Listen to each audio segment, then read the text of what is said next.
What's going on, guys? It is Hunter here, and today we're going to be looking at the perk setup for TAZ. We're going to be looking at twos, ones that you can buy, ones that just come with TAZ. We're going to be looking at everything you need to know for your setup with TAZ. But before we get into that, YouTube statistics show only a small percentage of you guys who watch my videos are actually subscribed. So if you're not already subscribed, please do that. It's free. I would highly appreciate it. It means a lot to me. And also, if not, I'm trying to build a huge Discord community. So if you are not already joined in the Discord, go down to the description go down to the description now and join the Discord. It'll take you literally like 5 seconds and you'll be in there and you'll be able to communicate with me. You'll get updates on the channel and all things like that. You might be able to play a little multiverses with me.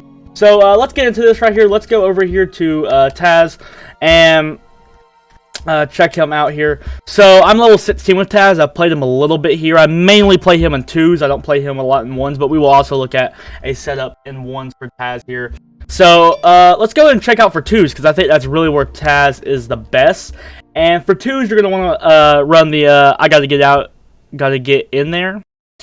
It's really the only one that really supports his allies. And when you do your up Y and you are in his little like fight cloud thing, his allies can actually run into it, and it does I think it does what? More knockback, and it lasts longer, so that's really awesome and gives you armor.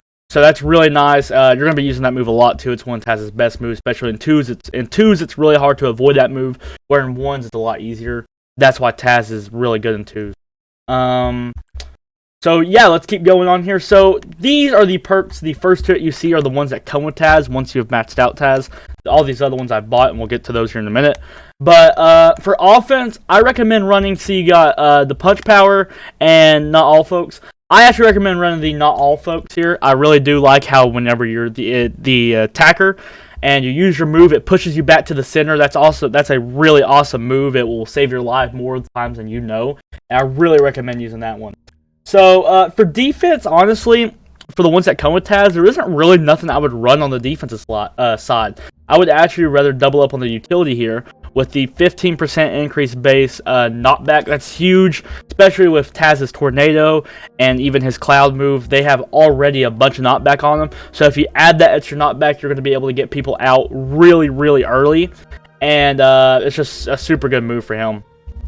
And for this last one here, we're going to go back to utility here. We're going to hit me if you're able. It's a 5% dodge speed. Dodge is really important. If you're not already dodging, I highly recommend you do that. It is super important. Obviously, you might be dodging, but you're not dodging enough. You're never dodging enough. The less people can hit you, the better.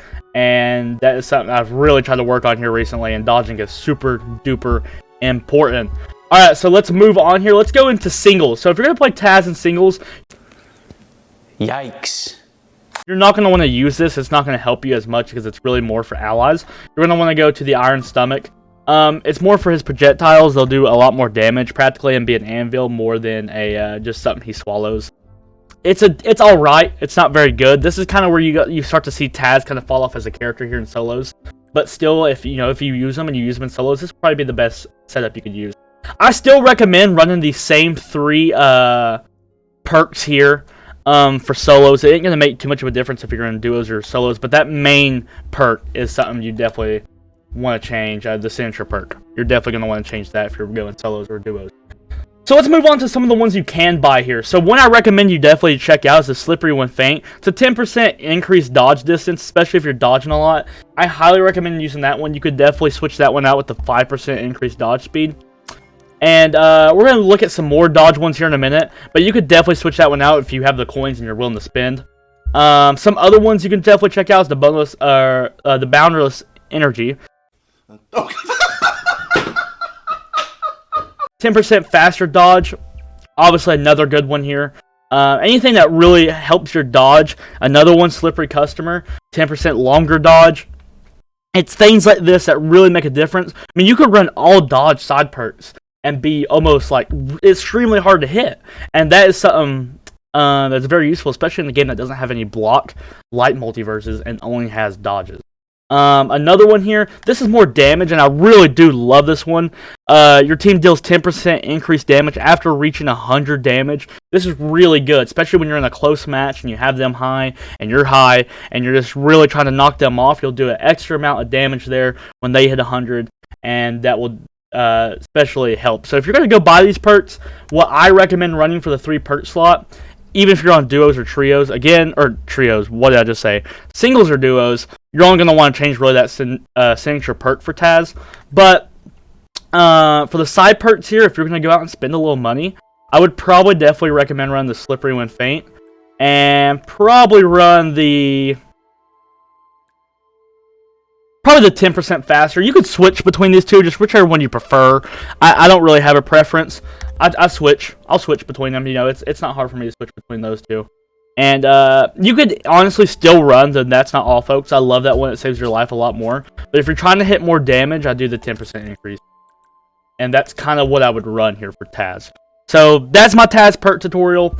If you guys enjoyed, make sure you leave a like, comment, subscribe. I want to give a huge thanks to you guys for my last video. It has like 1,000 views right now, and that's the most views I've ever gotten on either of my channels. Which reminds me, if you're not following the Boogie Sports channel, go do that real fast. It's in the description below. It would mean a lot to me. But yeah, I'm really going to look forward to doing more videos like this with different characters as I upgrade through them. I'm obviously not going to give you a character I haven't maxed out yet, and at least try myself. So if you guys want to see that, if you want to give me a recommendation for a character to try next in the comments, I'd really appreciate that. But besides that, I'll see you guys in the next one. Peace.